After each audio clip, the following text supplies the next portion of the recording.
من أجمل الحاجات اللي شفتها في حياتي هي وفاء الحيوانات لأصحابها. لكن يا ترى لو الحيوانات دي بعدت عن صحابها كذا سنة إيه اللي هيحصل؟ ويا ترى برضو لما يشوفوا بعض تاني ردة فعلهم هتبقى عاملة إزاي؟ ده بقى اللي انت هتشوفه معايا النهاردة. تعالوا قبل ما نكمل ناخد حسنتين مع بعض ونصلي على سيدنا محمد صلى الله عليه وعلى آله وصحبه وسلم. أنا حمادة حمدي من قناتي على اليوتيوب، ادعمني باشتراك وادعمني بلايك.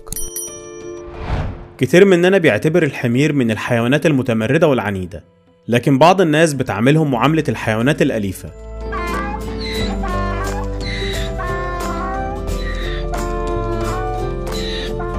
شايف سعادة الحمار عاملة ازاي؟ لما شاف البنت اللي كانت بترعيه وهو صغير.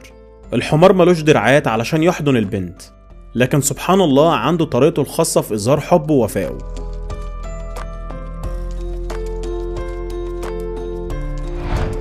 بعد انفصاله عن القط بتاعه مدة من الزمن، فأكيد هيقابله بكمية كبيرة من الأحضان زي ما احنا شايفين. حقيقي دي أول مرة أشوف قطة بتظهر حبها لحد بالشكل ده، بس المشكلة إن كمية الأحضان دي مسببة للراجل بعض الألم.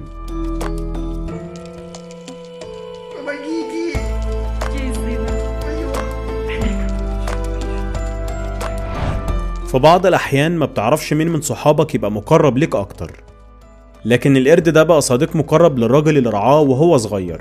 وبالرغم من طول المدة اللي ما شافوش بعض فيها، لكن القرد لسه فاكره قوي.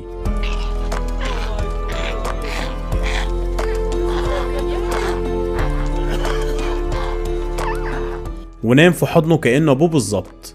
مش عارف الراجل ده هيجيله قلب ازاي يبعد عنه تاني. دميانس بنال ربى الغوريلا دي وهي صغيرة،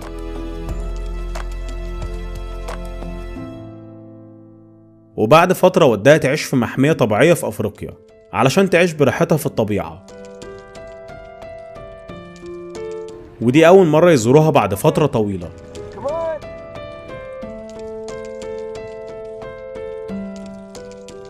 شايف السعادة اللي باينة على الغوريلا أول ما شافته؟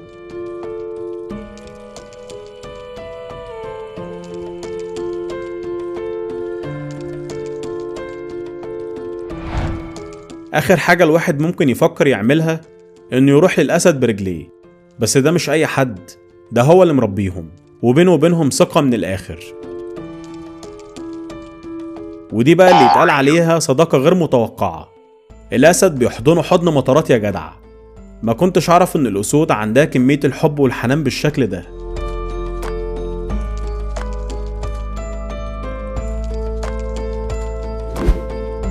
راجل وزوجته بيقوموا حاليا بزيارة مجموعة من الذئاب كانوا أطلقوا سراحها من سنة فاتت.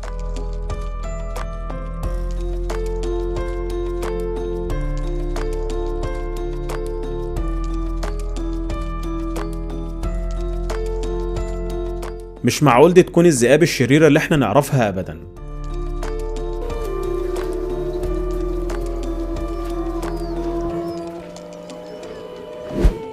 عايز أعرف الراجل ده عمل إيه للجمل علشان يدوله الحضن الجامد ده. يخلق هذه سبحانه ويعطيها من هذه الحنية والأسرار التي لا نعرفها إلا أهل البدو. ما شاء الله تبارك الله. صاحب الكلب ده اتحجز في المستشفى ومنعوا الكلب من الدخول، فسبحان الله فضل قاعد قدام باب المستشفى منتظر صاحبه يخرج. وجات اللحظة المنتظرة وصاحبه خرج.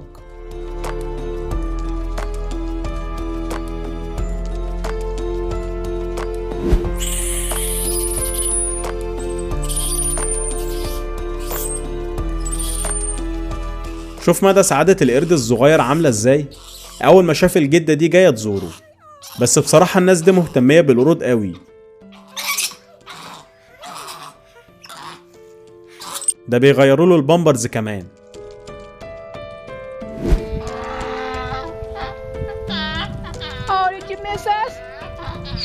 الحمار ده عنده طريقة حلوة قوي في التعبير عن السعادة أول ما بيشوف الناس اللي بيزوروه دايما. أنا متأكد إن السعادة دي كلها مش بسبب الأكل، علشان شكلهم صحاب جدا ومفيش مانع من بعض الأكل أثناء الزيارة. Look at he's just soaking it up.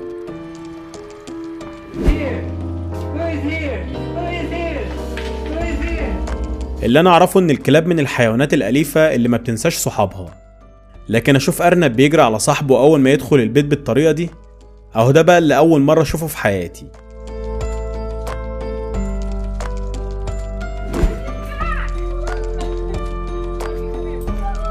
أسرة الولد عملوا له مفاجأة ورجعوا له الكلب بتاعه بعد انفصال سنة كاملة.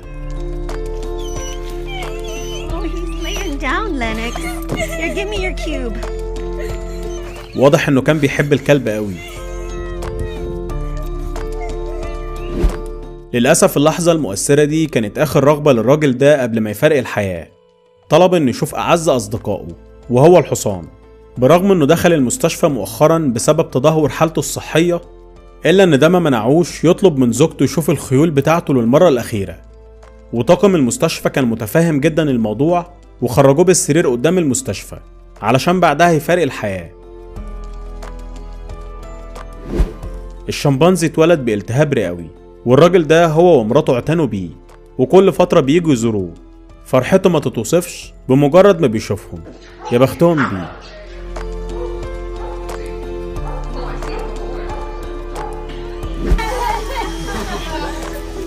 الكلب بعد ما اتعرض لإصابة كبيرة بسبب الحريق، أول ما شاف الدكتور البيطري اللي أنقذه من الموت قابله بالأحضان. فعلا أكتر الحيوانات وفاء هي الكلاب.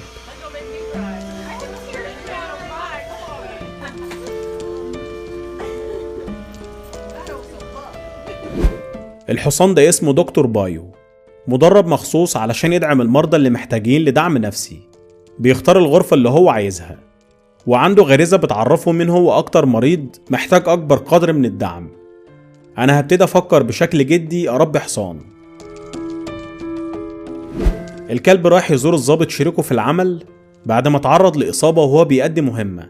تحس إن الكلب بيقدم له أكبر دعم علشان يقوم بالسلامة.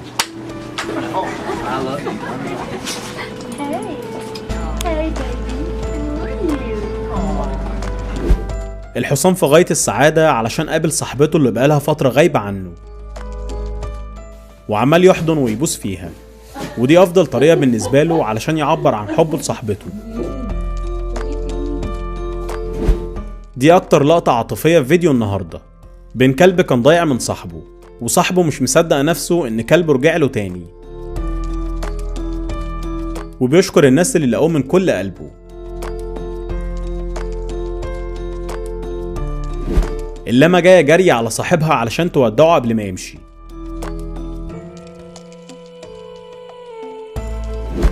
الراجل ده كون صداقة مع الطائر من ساعة ما كان لسه صغير، ودلوقتي بيطيروا مع بعض.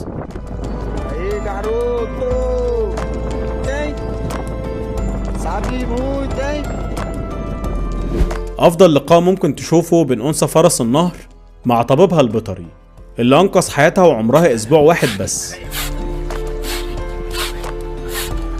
وسبحان الله لسه فاكراه بعد ما عدت السنين دي كلها. ما عنديش أي فكرة عن الشجاعة اللي عند الراجل ده، لكن واضح كده إن هو اللي مربيهم من صغرهم.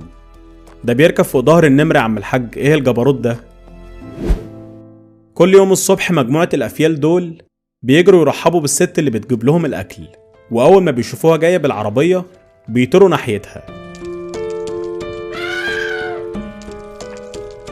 وطبعا بيسلموا عليها بطريقتهم.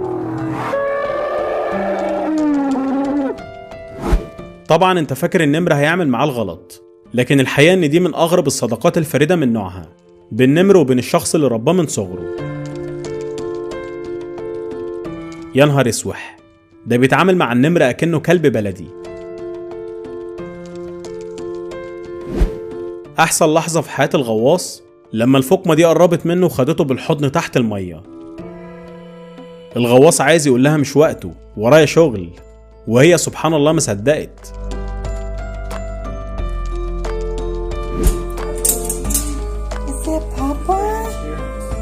بعد غياب 3 شهور بيتلم شمل الكوكاتيل مع صاحبه اللي كان محجوز في المستشفى، اللي كان منتظر عودته بفارغ الصبر.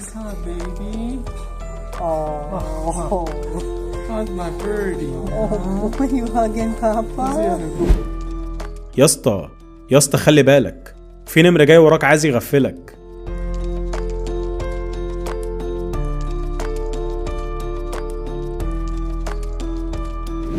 البجعة بتقعد طول اليوم مستنية صاحبها علشان تاخده بالحضن.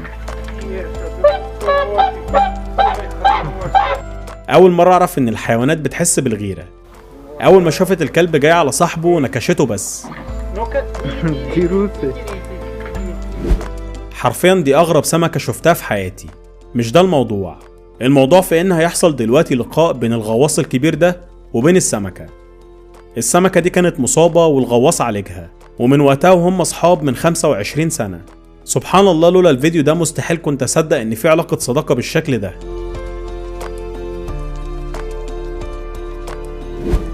للأسف الفيديو خلص، وكالعادة اتضايقت إنه خلص زي كل مرة، علشان أحسن وقت بيعدي عليا هو وأنا معاكم. هننزل دلوقتي على التعليقات مع بعض ونكتب إيه أكتر صداقة عجبتكم وحسيتوها غريبة. ما تنساش الاشتراك في القناة، وكمان ما تنساش اللايك. أشوفكم الفيديو الجاي إن شاء الله. رب الخير لا يأتي إلا بالخير. سلام.